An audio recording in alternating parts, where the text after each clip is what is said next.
Well, I can start explaining a little bit what we're going to talk about.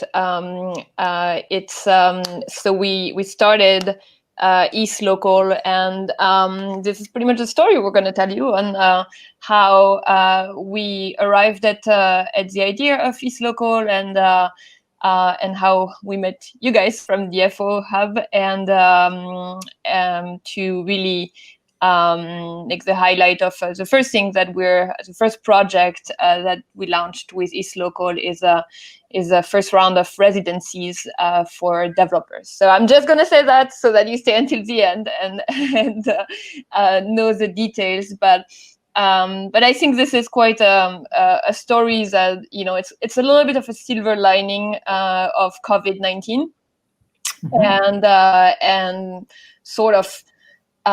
We met with Matteo at so I mean, I can introduce myself maybe before going into the details, but Marco, I think you have to allow my share. I think you're right. Nice.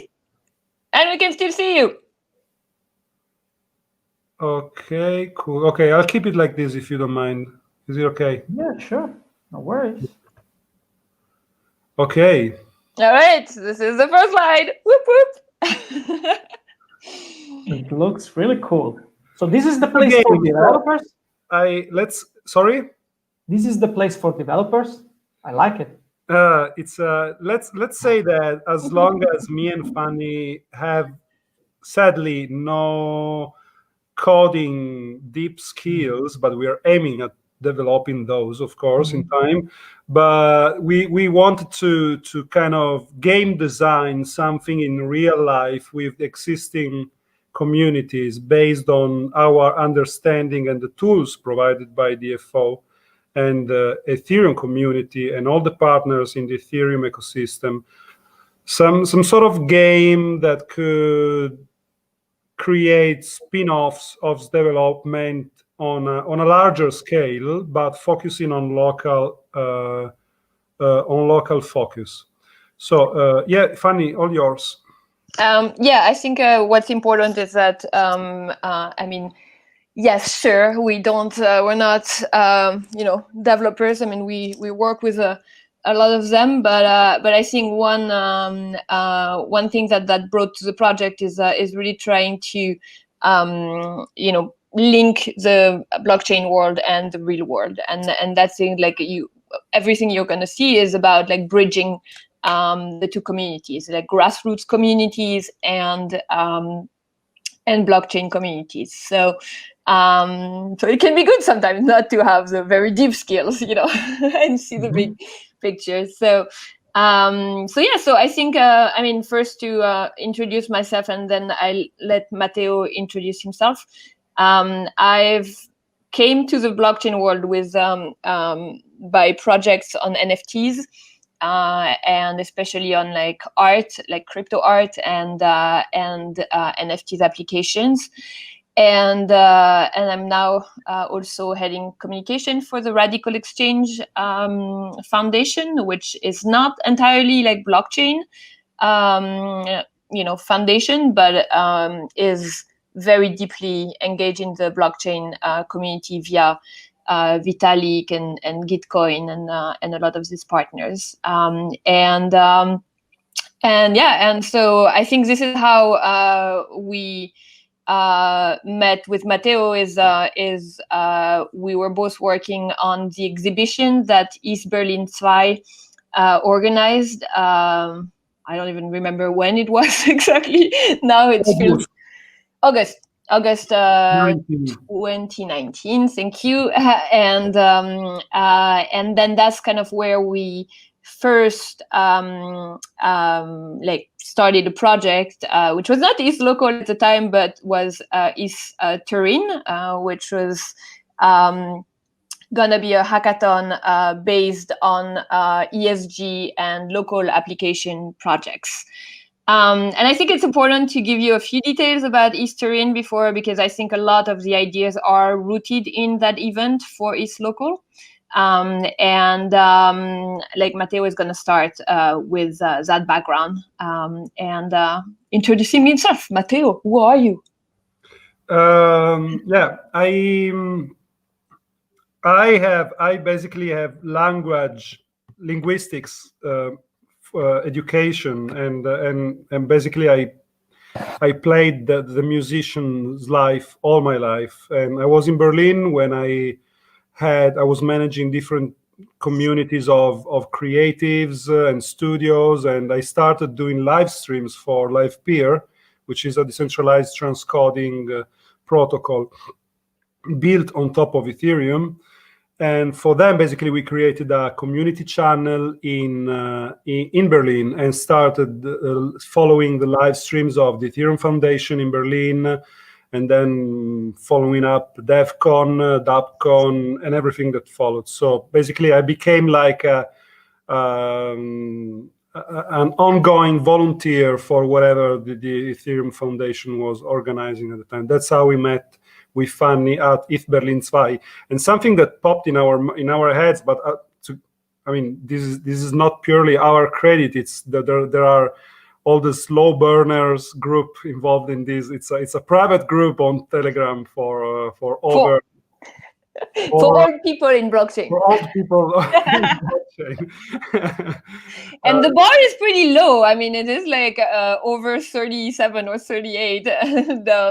No, it's 35. Anyway. It's 35 now. Oh. I think so. Yeah, we had some. I feel even older. I guess so. But anyway, we thought we realized that there was like a disconnection from the news that at the time was going on, which was basically the Amazon forest was basically on a constant fire, and that was the headline during those weeks in August. And at the same time, this hackathon happened, and there was no. I also attended as organizer for the judging panels, and so I basically saw most of the pitches for the presentation, the tracks, and no pitch, no proof of concept, no MVP was referring to some kind of sustainability model, either on chain, etc. But it was purely gaming or DeFi, and we thought about, okay, let's do something our own. Let's make a hackathon happen where we can focus on local issues. And so I picked up my hometown, Turin, and this is how we went. Should I go, or you should, Fanny? Yeah. No. Yeah. And I can go. I mean, so that was the idea. We started like linking with a few people like on the local base. There were, of course, a lot of other people involved in Turin, public administrations, universities. Like it all was going super well. And it was really meant to be a local event, so nothing like like crazy traveling or use cases that would touch like everything, but very locally based. And then we had COVID-19 hit, and that was like January 2020, and then we pretty much had the decision to make, like, do we cancel or do we actually go with like an online event, even if it was local. It didn't make sense at the time. I mean, it was a hard decision to still do it online, because every event at the time that went online were global, and the idea of like local but fully online was really not done before. But we said, okay, let's just do something, even if it's like not much, and let's see what happened. I think the idea was to say, okay, like, let's do something. Like, we need to do that against COVID and for our own sanity. So this is pretty much. If you want to go to the next slide, I'll let you explain the concept on the local side, because you're hearing more. Yeah, basically, we basically realized that in order to see the use cases of Ethereum on a local scale, it is no marketing strategy. It is no kind of product selling strategy. It's basically ESG, Sustainability Development Goals strategy. So basically, the colorful rainbow-like pattern at the center works as a lenses, basically taking the Ethereum light into small communities and realms. In particular, this is kind of the study that we did prior to the hackathon. There is the SDG or ESG, if you want, which stands for Sustainability Development Goals, are 17 or 21 goals established by the UN in 2015. The problem is that these goals suffer many problems in terms of contradiction. They contradict each other somehow, and they can also be seen as quite vague if you try to understand what they stand for. So our task was basically to do some SEO on our own and try to understand if localities had an agenda of ESG. And so this is something that we found, for example, that cities like Stuttgart in southern Germany, Milan and Turin, they share, for example, the goal number 11, which is sustainable cities and communities, mostly because they have very high level of pollution because of cars. So they share these tasks, this agenda in their development goals. So we basically wanted to address this resonance that is created purely because by addressing one localized agenda, you can create a very proficient resonance that can work out somewhere else. And I think just to add to that, I think this is really where, like the UN set up goals that are like literally like end poverty.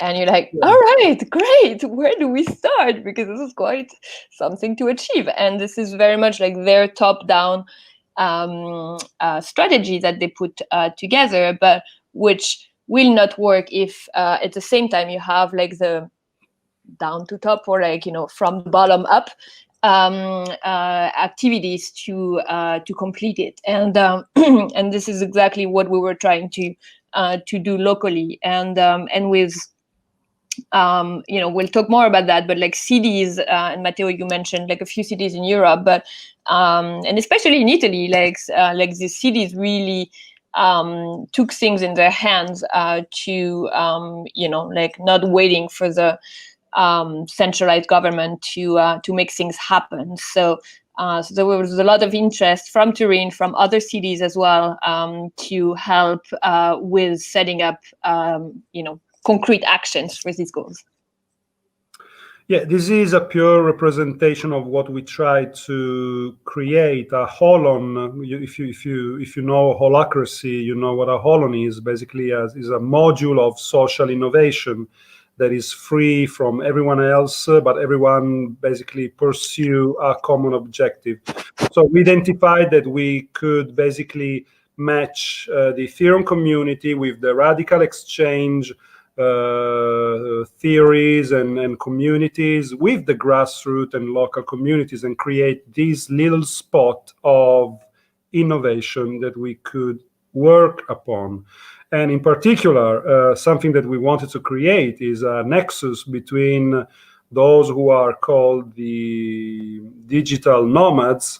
We make innovation, or they hack the system from a societal point of view. What does the local impact provide to Ethereum and crypto in a larger scale? It provides us with three interesting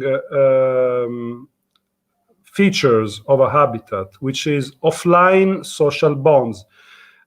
we talk often about trustlessness, and which is what we are here for, basically. But I believe that trustlessness could also take more in consideration what the offline social bonds are. For example, if you know what the Sardex is a local currency that in the island of Sardinia, in the Tyrrhenian Sea, in the Mediterranean, basically they established this currency as early as 2009. So it's really, really early. It's before Ethereum. And they felt that a crisis was coming, and instead of delegating the debt to the banks, basically to the banking system, they said, listen, we know each other. You work here, I work there, etc. Let's create a chamber of mitigation of debt, where basically we exchange services and credits, but amongst ourselves. So these represent the reason why offline social bonds are so relevant also for crypto projects. Local PA, what does it mean, local PA? Local PA is, and we've seen it with the lockdown, we've seen this wrestling fight between central governments and states, if you live in a federation, or regions, if you live in Italy or France, where local governments basically said, we are doing things our own, you cannot declare us red, you cannot declare us green, blah, blah, blah, etc. So I believe, and so far I haven't been proved wrong, so I believe it's going to be this way, that Europe, I don't know for the rest of the world, but Europe will be strengthening itself by means of regionalization. That means that local PA, local public administrations are easier to get in touch with, and they are more flexible for prototyping and piloting. The local municipality of Turin has a very long record of pilots with the universities trying to do this, that, etc. Different universities, of course, polytechnic, social sciences, arts, etc. So local PA is always a good partner to pilot your social projects on crypto. And circular economy, not everything is value, monetary value or credit. Some of the stuff is also borrowed. So this circular economy, the surplus that you create and you can reintroduce in the system, can be tracked, can be parameterized, and can become a social currency. So these are three important things that you should keep in consideration if you're running local projects. I go with this one again. This is an example of what we mean also by local DeFi, for example, the possibility to create local projects that become, that become nodes, or that can be, that allow staking contracts, so that the local communities can decide to stake value to something that they have a tangible connection with in their local economy. Fanny, you want to go with this one? Yeah. So I mean, after setting up like it's not just about setting up that was the goal, the partners for local implementation, but we also did not want to make it boring. So, and it was quite the time of the experiment. It's funny how now, we're talking about online events, and it's all like, yeah, of course. I mean, what else, And it was still very early, like when we put it together. It was like March 2020. And so we did partner with great people in the Ethereum community to help make it happen. And we did host the event on Interspace, which they really, is using Jitsi. I mean, and it was worked very well. We also did want to experiment with new tools. The idea was that it's great. It's a small event. It's newly all online, so we can really try things out, which was fun. And so the talks were hosted on Interspace. We had all the hacking done in Discord, all the discussions there as well. And then for the voting part, we partnered with Diora Earth, who actually build a voting system based on quadratic voting for the judges. And we also did have min-based. I'm going to go more into details for the voting system, but I wanted also to mention min-based, which was providing the NFT tickets. So see, even without like coding skills, like if you surrounded by the right people, this can all really come together, and that's really could really see the power of the Ethereum community. So Diora, to give you a few more details, if you want to go to the next slide, Matt. Oop. So we did use we did use quadratic voting for judging the projects, and everybody who had an NFT ticket could actually vote. So there was also like the first time like we had this like faucet like build between min-based NFTs and the quadratic vote application done by Diora Earth. And quadratic voting, like for those who are not familiar, is a concept that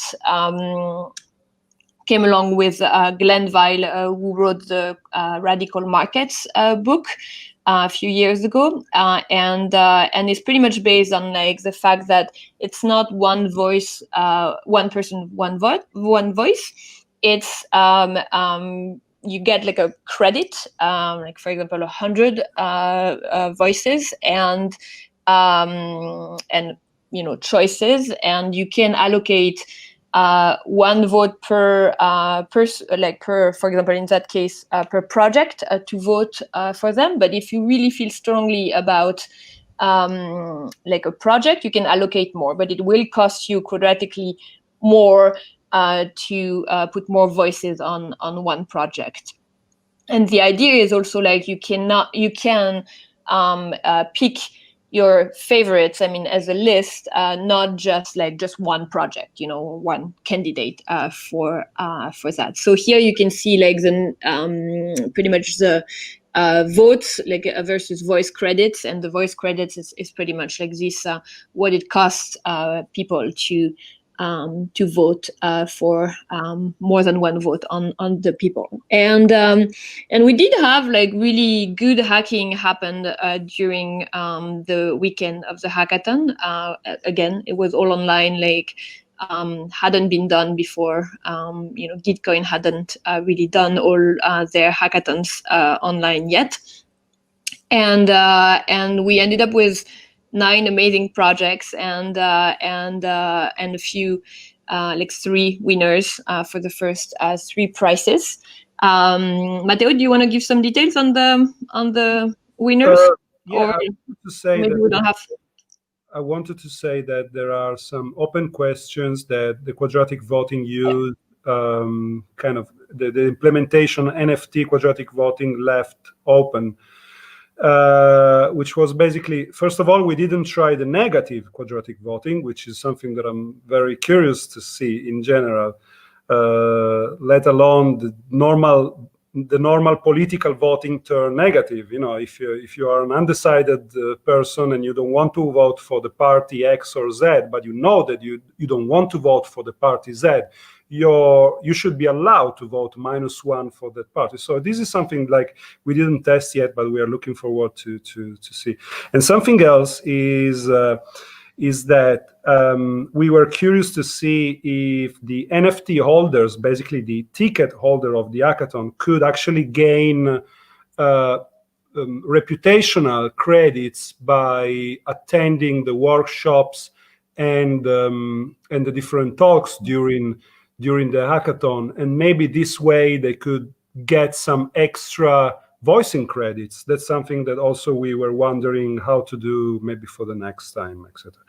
But coming to the community, well, this is a very easy visual representation of the three winners and the community and the good talks. And I have to mention also, Turin was sort of the birth, if not the birthplace of the epiphany of DFO Hub, because that was the launch week, basically. So we were also very, very honored to host this great event. The three projects basically were, the winning project was Ants Review, which is basically very, very easily sort of DAO for peer reviewing, which is a big issue in the scientific academic paper review. The second place went to a Sardinian startup called Open Azienda with UFarm, which is basically a network of DAOs for urban gardens. And the third place went to Avo Labs, which is basically the creators of wildcards, and they created these special wildcards, Glend Dragon, which is voted quadratically when the maintenance cost has to go somewhere. Basically, the governance decides where the maintenance, the Harberger tax of the wildcard Glend Dragon would go at the end of the maintenance period. So we are approaching the ETHLocal Genesis, and we turn into more landscapey backgrounds. Do you want to go, Fanny? Yeah, sure. So it was pretty much like the question, like, how do we get from Eastern, like, where do we go next? And at the time, we said, okay, let's figure out maybe something that an umbrella that can host other locally based and hopefully in-person hackathons, but also we were looking at like more ways to we try to include like many like people from outside the blockchain community into the hackathon, but the fact that it was online and still the fact that hackathons like scare non-technical people with a little bit of like barrier to just organizing hackathon for what we wanted to achieve. And that's why we said, okay, like what can we do like more generally to really achieve one thing, was to link grassroots projects with the potential that the blockchain and Ethereum community and now the DFO community can bring. And so and all of that base, I think the I mean, as you can hear, I'm French. Matteo, as you can hear him, is Italian. No, you can hear it. No one ever gets my Italianship. What? Come on. It's like I would say I'm from East Brooklyn. You know, it's like nobody would believe you. You're from Chicago or from New Orleans? Yeah. No, not happening. So anyway, so this is pretty much like the European, impact and communities that we know best, and so this ETHLocal was meant to really be focused on small and medium cities. I mean, Paris and like the big cities will always have their big hackathon, but like we need to really take care of like empowering the small and medium cities, especially now. So I think this was pretty much like, and like crypto always talk about mass adoption. I honestly don't even like think it's super relevant anymore. I mean, with Matteo, you talked about regionalization. I think this is like if we can develop like pods around the world, it's enough, or like Holland's. But definitely can trigger more adoptions of crypto solutions outside. And that's also why you need people without like great developing skills, because we're better translators sometimes. So just yeah, we also recognize that if you see the fiat world and the centralized world as something to improve, if not to squeeze, but not, let's say to improve. To squeeze. Just like sandwich, just like. Okay. Like yeah, of course. I don't want to be destructive. I'm just hungry. But you can see that there are two different movements acting upon the status quo. One is the crypto, let's call it crypto movement. The other way is the grassroots movement. These two are working separately because the grassroots movement are mostly offline, but they are recreating society from a totally independent point of view. And for us, there was a connection that wasn't yet established and needed to be established. So we said together, me and Fanny, we visited some of these places in the last summer, and when there was this short opening from the lockdown, and we realized that damn, there are opportunities here, because these people are thinking the same way of these people, but they talk a different language. So this was basically our presumption at the moment. Yeah, so, I think, and just to add to that, I think there's also, like you talked about Sardex, which was like pretty much a solution, like a decentralized solution for Sardinia, but still done by like the government, which I know like is not ideal. But in France also, where like you have a lot of local currencies like that are really totally disconnected from anything technology related and blockchain, but is literally the translation of like how blockchain works in a non-technological world. And these like social like currencies have been used at farmers market for the past like 10 years, and they're it's absolutely crazy to see the similarities, and even if that happens, like this is like they have no idea, like these people, of blockchain or anything. So it's like there's so much possibilities that like this just cannot be overlooked. So we went on and we founded our DFO, thanks to the support also of Ale and Marco, and minted basically our governance token, which is called the local. We will go a little bit further deep into how this local token is used, and in the next slide. So far, we can say that we really, really appreciated the vision and the human-centric vision that DFO had and still has. And this is why, I mean, connections happen because of a reason, because of magnetism. And we worked, both me and Fanny, we worked with many different solutions provider on Ethereum, and there was always, I don't want to take away anything, maybe it's just cultural, I don't know, but there was always something that created some friction at a certain point, or some not under full understanding. And with DFO, we basically understood that everything could be in clear and could help this process in scaling up also on the legal level at a certain point. So basically, this slide is the DFO sun, or is it, what is it? Is an extraterrestrial celestial body, something. Anyway. Sorry, it's 5 p.m. It's 5 p.m. on 20 December. And and I went to my grandma for lunch, so I'm very stuffed. Fanny, do you want to go over our goals as ETHLocal? Yeah. So then, what do you do when you have an idea? You write a manifesto about it. So you can read it on Medium, just to lay down our ideas. And we said, okay, there's so much we can do.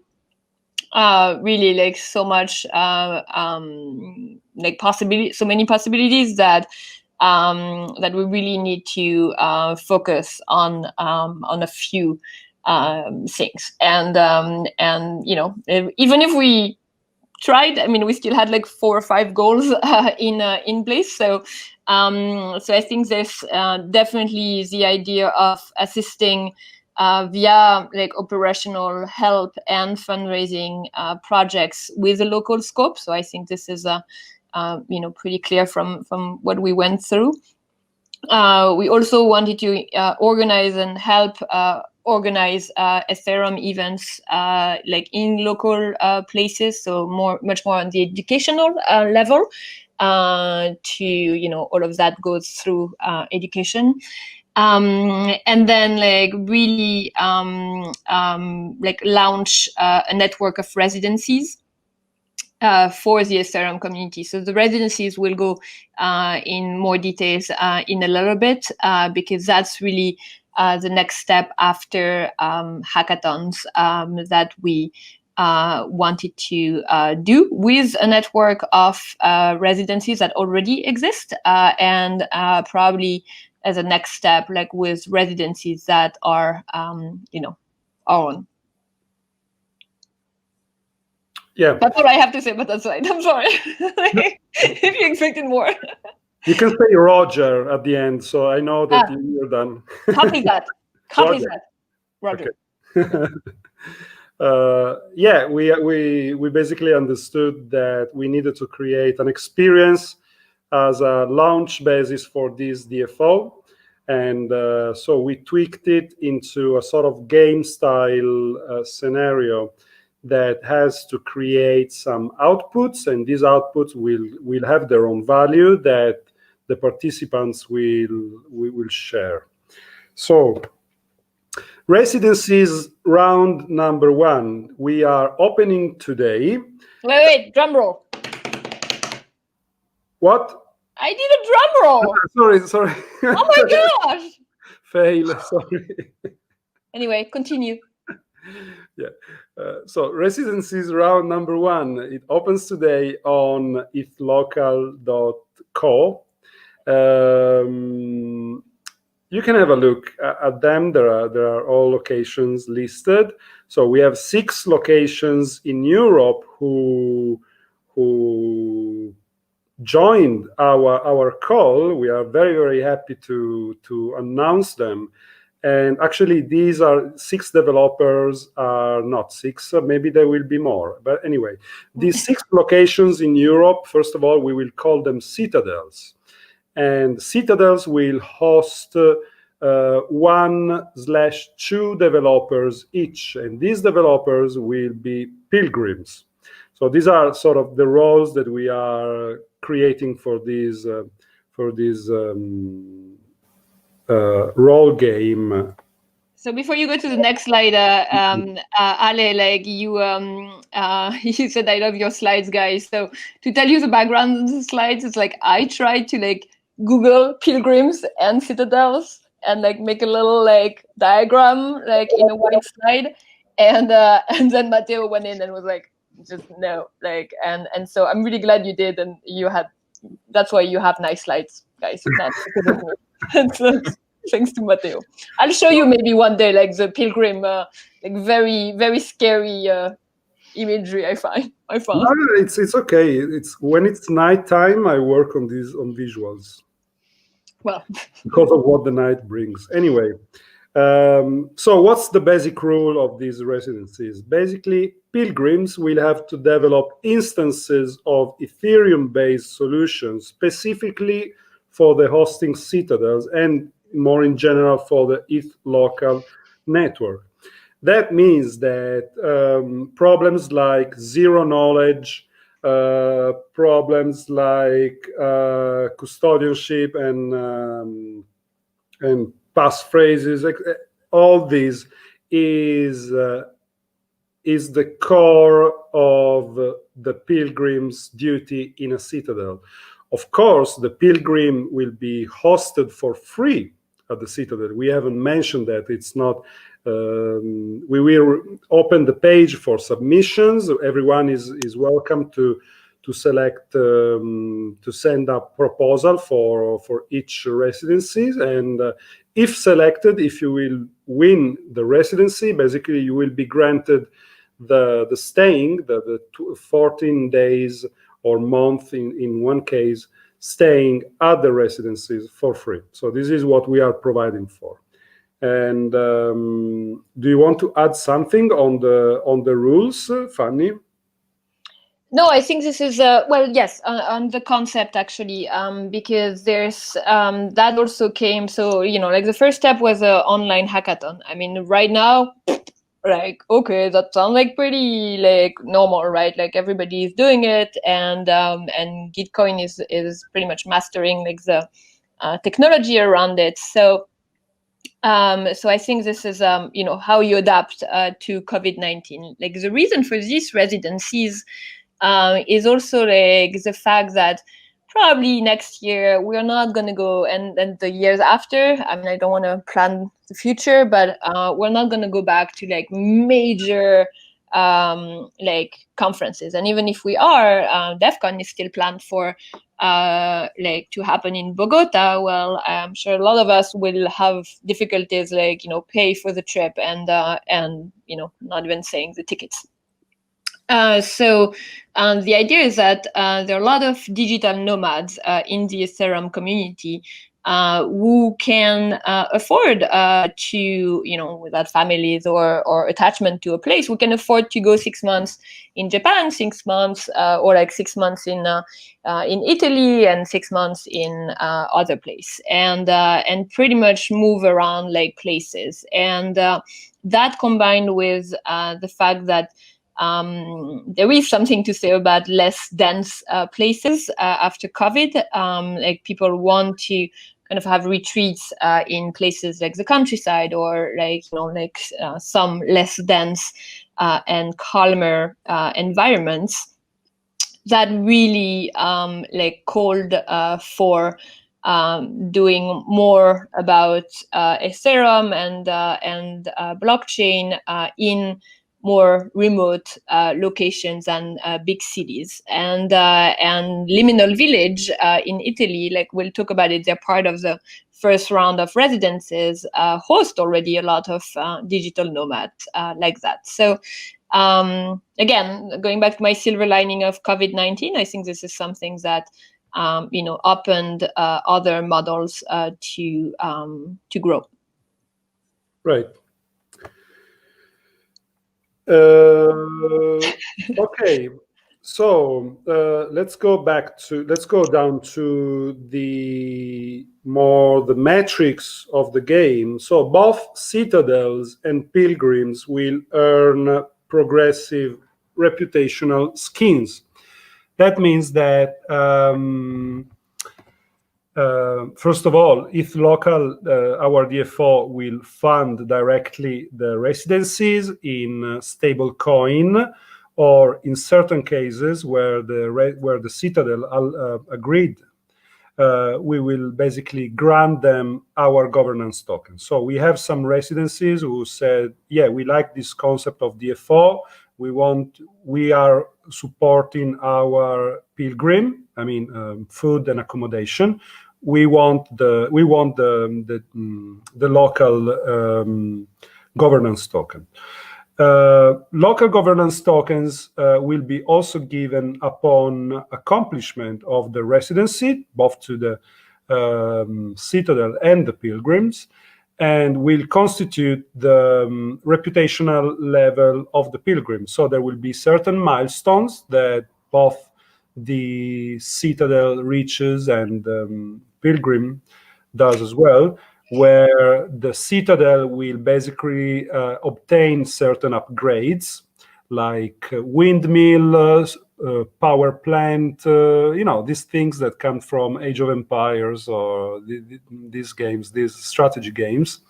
And we still have to design. We have a few ideas, but we still have to put them into naming and definitions. And so we'll do the Pilgrims. Pilgrims will earn statuses as they grow in the reputation within ETHLocal. Of course, once a pilgrim has accomplished one residency, it's not stopped there. They can still earn reputation token by performing bounties for their own iteration. Okay, so something that was addressed already on the DFO Discord is how does ETHLocal use DFO technology? So well, very basically, as for open ownership and governance of the community, we are looking forward to get more into liquidity mining and fair inflation mechanisms together with the DFO core team. And something that we thought recently, as we finally understood more aspects of the item new standard, is that the iteration, the accomplishments that are carried at each residency could actually be synthesized or organized into kind of closed repositories or like permissioned repositories, and basically itemized and split amongst the Citadel, the Pilgrim, and the ETHLocal community. So it's a way to basically manage the royalties of what is coming. It's not a way to be anti-open source. It's the opposite. The notion will be, of course, all open source, but we are trying to find a way to itemize the achievements in some sort of royalty-powered item. So this is something that we look forward to doing in the next months. And yeah, this is basically what I was mentioning a bit earlier.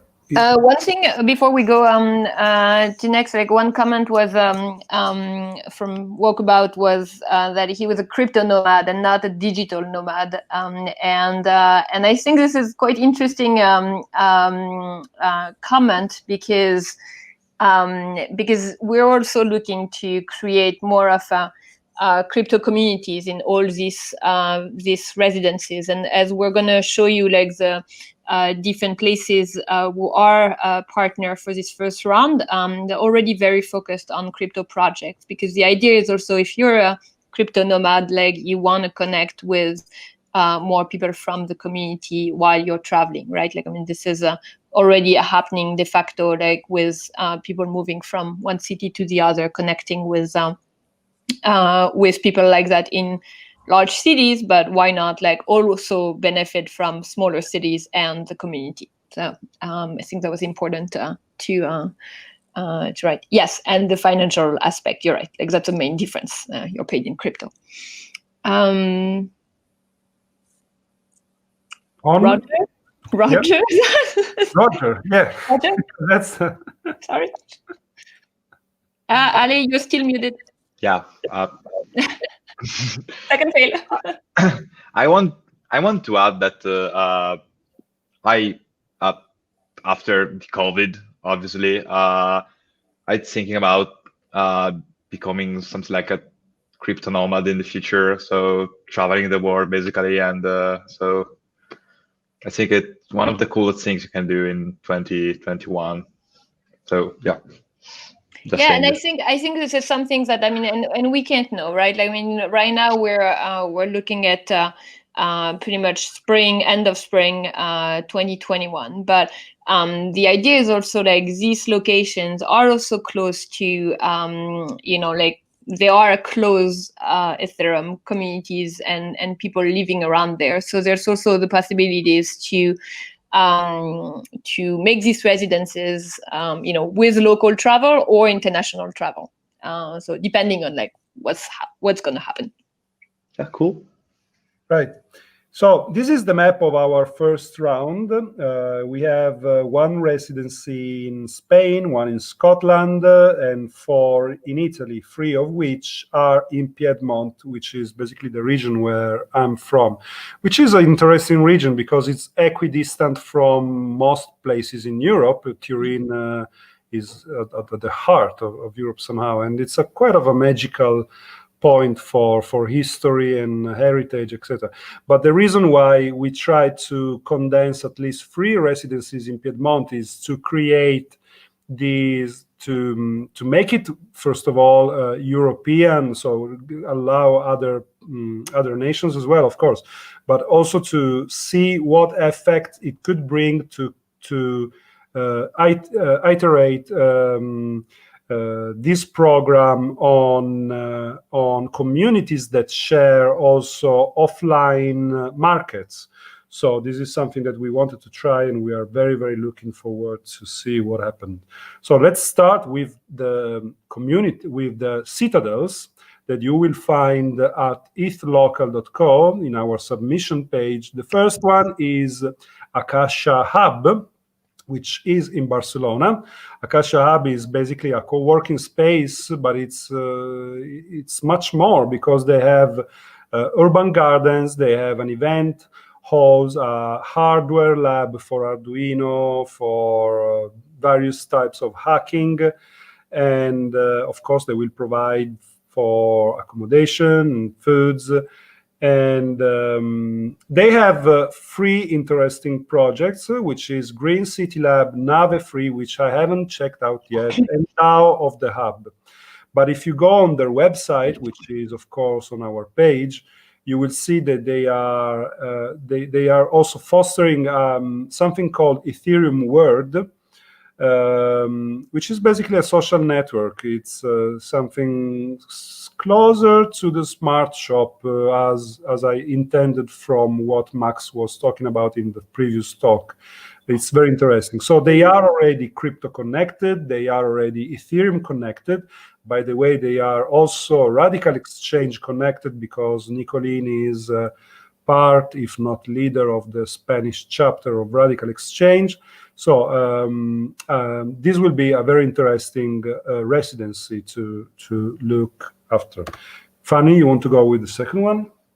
Yeah, the second one is more north from the other one in Edinburgh. Edinburgh. Yeah, in Scottish. I not perfected my Scottish accent yet. Maybe I should apply. So it's a creative informatics, which is based at the University of Edinburgh. And they do have access to a lot of resources based on their access to the university's resources. So 3D printing, laser scanning, and a lot of connections can really result from that. They do have also blockchain projects going on already, like blockchain for creative industries and local communities, and currency tickets. I'm not sure. I'm not familiar with that project, Matteo. If you are a little bit more. Yeah, basically they are connected. It's creative informatics is a sort of meetup, which is a bit tighter than usual meetups. They do a lot of projects month to month with bounties, and they are connected to the local university scene. So all the clubs and university associations and bands and music and exhibitions. So they want to basically create something that Nicola from Creative Informatics was telling me about, is that they would like to issue tickets for concerts or exhibitions that can tickets that can be also reused as currencies for other for other events in the same field or in the same scene. So. And you can, we're just presenting you like the different locations, but this is like they also have some ideas on like direction that they would like projects suggested by the like applicants to be in. So it's on the website on ETHLocal.co for more detailed directions from the different locations. Yeah, of course, it's not compulsory to follow the direction that the Citadels already have. You can also propose something totally opposite, totally different. Just be aware that this is their direction, and of course, they will tend to favor the submissions of those who will say, hey, we can do this, for example. I can add you this piece of front end for that, or I can help you with establishing a DFO for audiences at concerts and exhibitions. So moving on, it's Liminal Village, which is in the heart of Italy, in Marche, which is a region in central Italy. It's a beautiful place. I haven't been there yet, but I must go there. It's and it's 2 hours from Rome, right? Yeah, it's close to Rome. It's like 30 minutes from the sea, although you can see the mountains. It's basically a retreat. I wouldn't call it an ashram, but they do a lot of yoga and festivals and stuff like that. But mostly, I would call it's a spiritual tech rehab. It's a sort of rehab for spiritual tech. Well, I mean, this is pretty much what we're doing right here. Like, okay, all the residencies are pretty much rehab for burned out people. So let's just call it what it is. Something that they do, which is very interesting, they do these hackalongs, which is basically they follow the lunar cycles, which is 28 days. So for this particular residency, the time span is not 14 days, it's 28 days. So you're strongly advised to keep a month free and attend this hackalong, which basically works in a sort of it's the opposite of what product design would be. So corporate product design is working on a very serrated vision, whereas hackalongs have a more human-centric and resonant way of developing each other's project. This is what they do. Everyone there have their own project to iterate, and everyone basically helps each other. And I know that they're also working on a farming DApp. I don't know the details of that, but it's in their Discord server. You can, of course, join and ask information. It's a very nice place. I suggest this could be a very nice residency to take on. A lot of I do want to go there as well. Yeah, so I talk about this one and I let Fanny talk about the next one because because you know more about Ostana. Yeah. So Ostana is another residency in Piedmont. That mountain that you see on top, which is covered by the cloud, it's, if you know Paramount Pictures, you know the film company, which is basically a mount. So the history goes that Mr. Paramount at the beginning of 1900 came to Turin because Turin was a leading city in cinematographic technology. They had the first cameras, etc.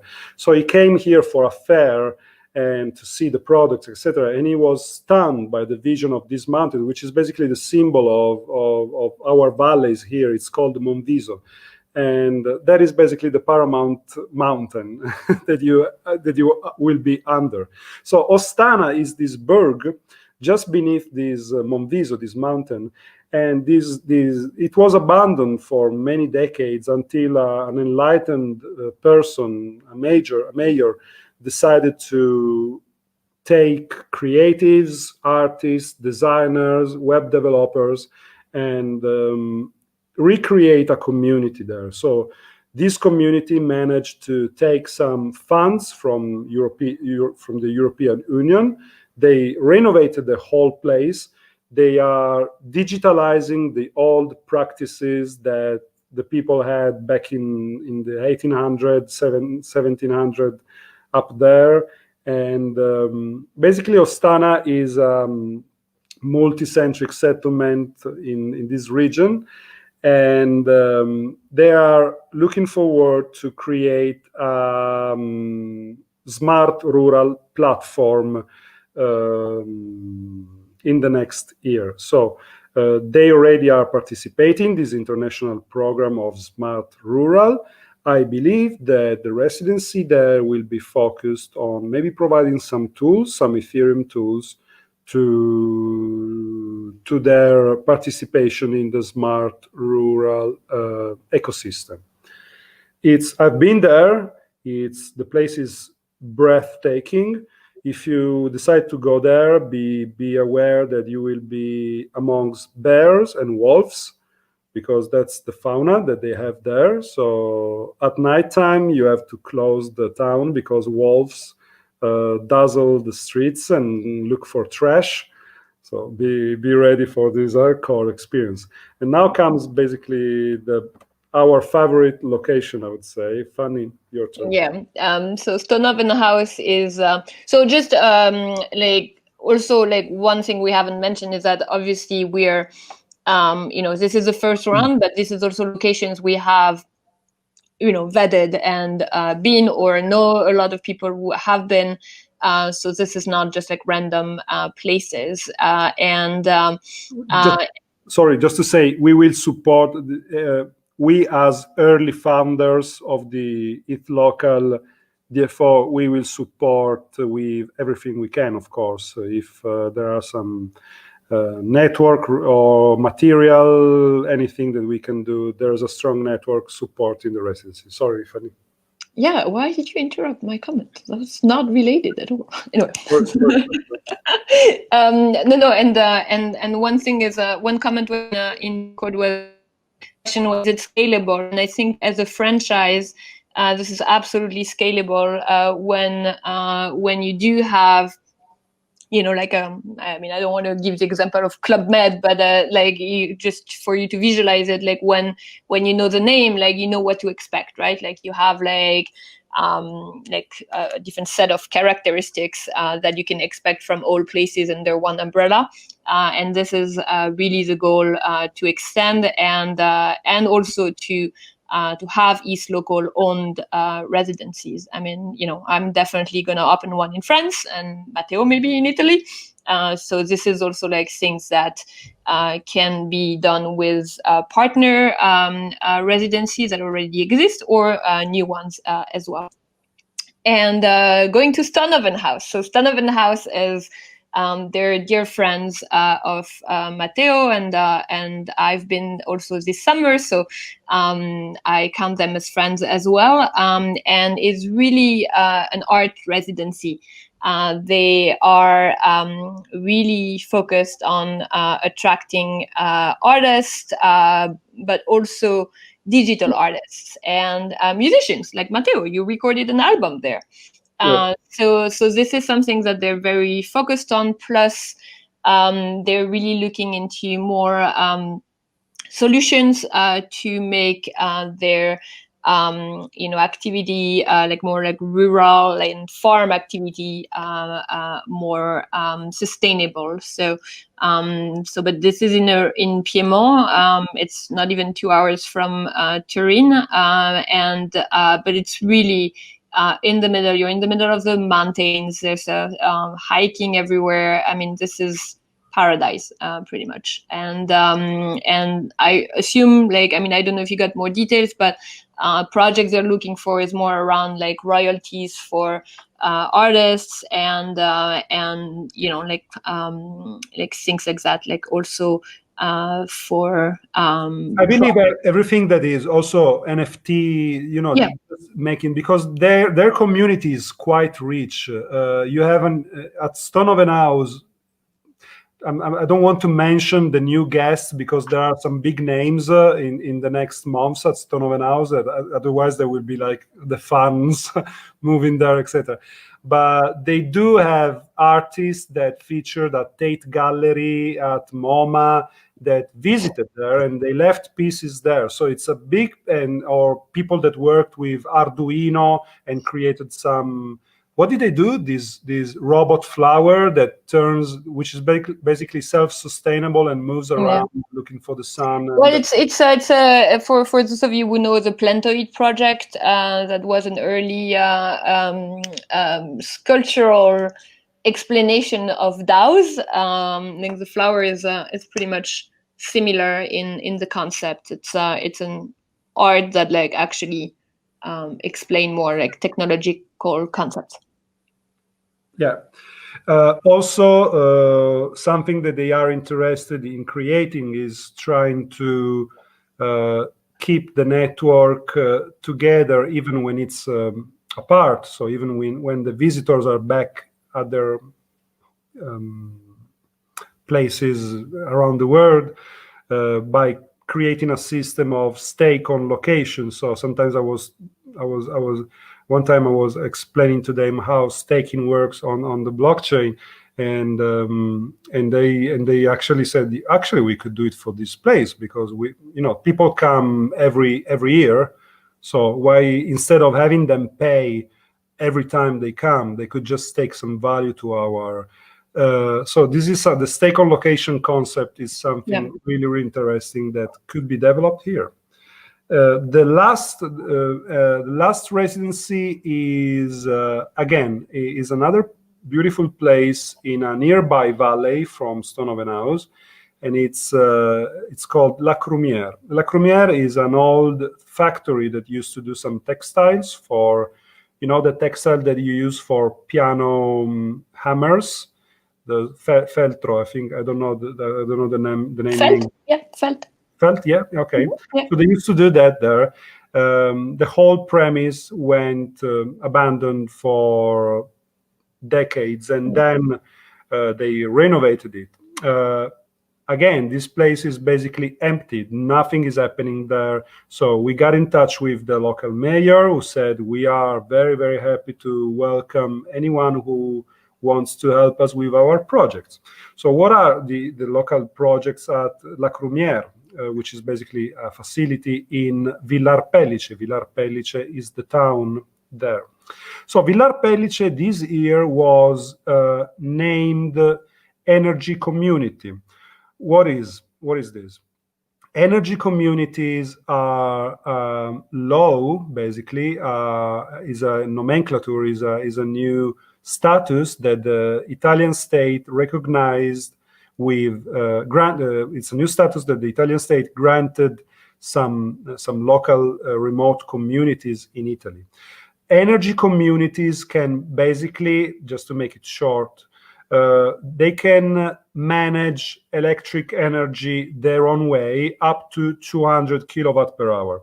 That means that if they have a waterfall or solar panels, etc., they can pilot and test, for example, energy grids, peer-to-peer selling, etc. So we have created a bit of network around this place together with Ethereum Foundation and the IEEE, which is basically an association of electrical engineers around the world. Ethereum Foundation, for those of you who don't know, they launched ETHLagos a few months ago, an hackathon in Nigeria aimed exclusively at peer-to-peer energy grids smart contracts. So they created and issued and published this smart contract audited directly by the Ethereum Foundation and asked the participants of ETHLagos to play around with it. Problem was that no one had basically some ground to work on top. And so when I mentioned to them, guys, we have these new energy communities in Italy, they said, wow, this is amazing. We should do something with that. So for the people who want to take on this residency, you will be directly in touch with Ethereum Foundation, the IEEE, and basically, I think this is the only kind of blinded residency, because it focuses on energy grids. So also because East Lagos got cancelled because of COVID. They did it online. Oh, they did it online. They did it in October online. Yeah. Sorry, missed that. No, I don't worry. Okay, so this is the way to get involved. If you want, of course, visit ETHLocal.co and check out the residencies and submit if you have something to propose, some projects, some leads. If you want to support us, we have the Gitcoin grant, and of course, we accept donations in Ethereum and other ERC20, or why not, items or NFTs. Just send us whatever leftovers you have. And that's a chicken. It's fine. Alpha chicken is good. Chicken. We'll split it. Just send the chicken. We'll split in it. Okay. If you don't want, do you want to add something?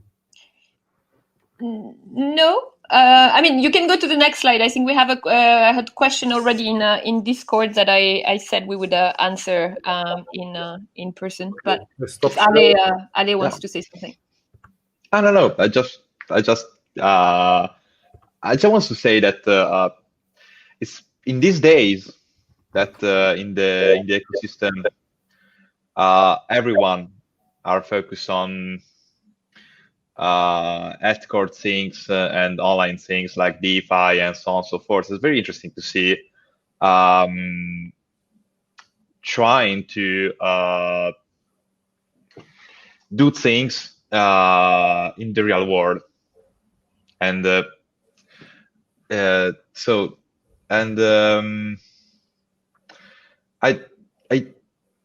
I'm looking all of the conversation, and I think it's pretty cool, and these places are awesome. Yeah, they're great, and I think so. That's actually thank you for the bridge, because that ties into the question that we had on like how we intend to find new citadels and what would be the requirements for a place to join.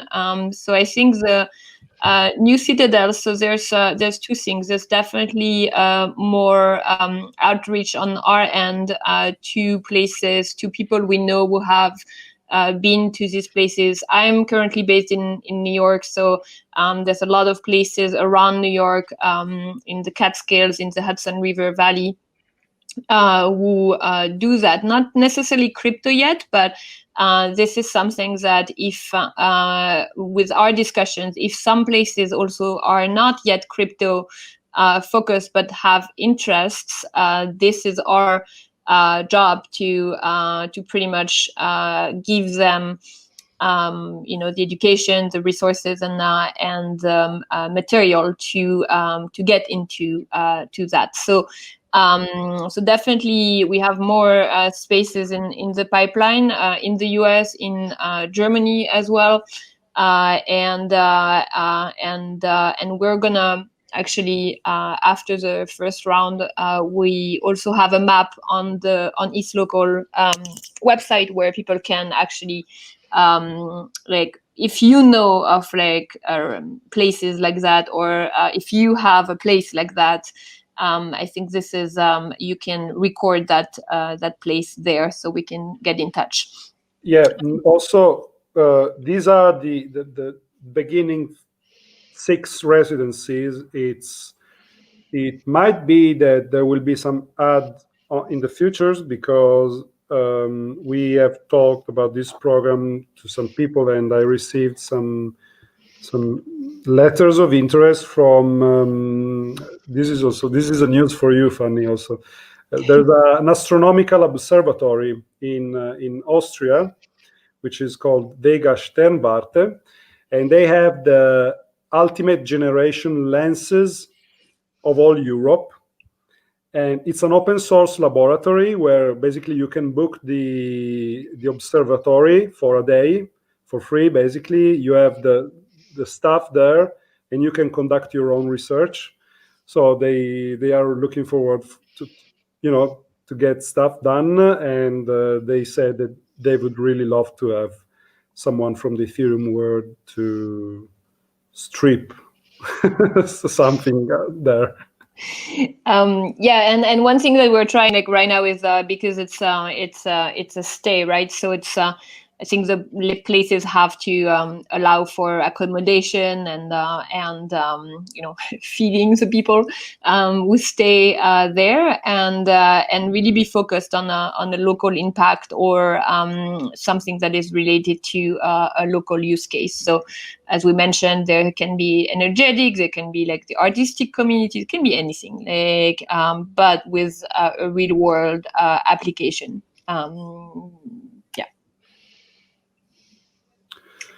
That's cool. Yeah, I think that this is pretty. Yeah, sorry, you want to say something? Yeah, because I just saw that Fanny responded to all of the questions directly on Discord. Really? No, it's pretty cool. And so I don't know if there is some question that you think is more interesting and you want to respond in the live too. So to mention some of the part of what you're doing, or well, let's say that there are certain parts of the rules of the game between Citadels and Pilgrims that we will start designing more from January on. Oh, did we set a deadline, Fanny, at the end? 15th of March? I did not say it because we disagreed on it. So I didn't want to say No, I anything. agree on everything. I'm very easy to please. Well, no, I said end of February, and then we can maybe extend a little bit. But then you said March 15th, so then I don't know. Sorry, I didn't. I ignored your Yes, post. so I did not say anything. So anyway, we are. We will post on the website the deadline. Yeah, but probably end of February would be good also for people to be able to plan your trip and everything. So and again, I think this is kind of where we really hope everything would be open internationally, travel wise, but there's also a chance that for this maybe more local travels might be easier. And nothing. We are looking forward to have inspiration and suggestions from everyone in the community here for how we can. I gave you some hints. We want to play with items. We want to create a royalty model for open source iterations. That could be something to think about in general, and we can create some bounties for it in locals. And let us know your thoughts, your comments. Yeah. I think this is really, I mean, if for the people who know me, it's every experiment is worth doing. And I think this is where it's great when you're small, when you can still try to experiment with things and really beautiful things come out of it. I think this is kind of the strength of community that is focused on something. We can use if you have questions later on or suggestions, we can still use the AMA ETHLocal channel if you guys don't delete it, of course. I don't know. What's your plan? Regarding the items, I want to thank Matteo because he made this video that was it's very easy to understand the standards. So I will put this. My pleasure. I did it for myself, basically. To understand. Yeah, it's and so very thank you. Thank you guys. It's very easy to understand. It's very Do you what they are saying about roaming? What is a roaming electrician? Is it an electrician for roaming net, or maybe just a wandering electrician, like a ranger? Is that? Yeah, I think so. I don't understand what is going on there. I mean, this is like where, you know, like these skills like will never get obsolete. So it's a good one to have. But yeah. Oh, yeah, cool. We have people from Detroit. Yeah, that's cool. That's really cool, because Torino is also like Motor City. We have the same heritage, dude. So if you want to come, you're warmly welcome here. Also, I do have to brag and show you that I actually escaped to Florida. Oh. And it's not good weather. It's like raining, but it's still Florida, so it's good. Okay. Anything else? Yeah. Not good. Cool. Well, thank you, Ali, and for the space. Yeah, it was it's really fun.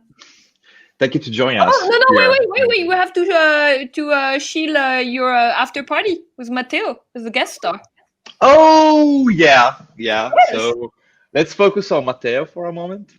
Ooh, full screen. Show the guitar. So yeah, I will be playing. I will do some music around 9 for 45 minutes. It's the first time that I do a live stream of my stuff, so I don't know, some experiment, some songs. It's just a kickoff for an amazing track list of artists and musicians. There's Goli, there's Konshu. I'm very looking forward to hear what he will be playing, because he has a massive studio at his place. And yeah, it would be good to do like a remote jam, but we'll work on it for next time. Okay.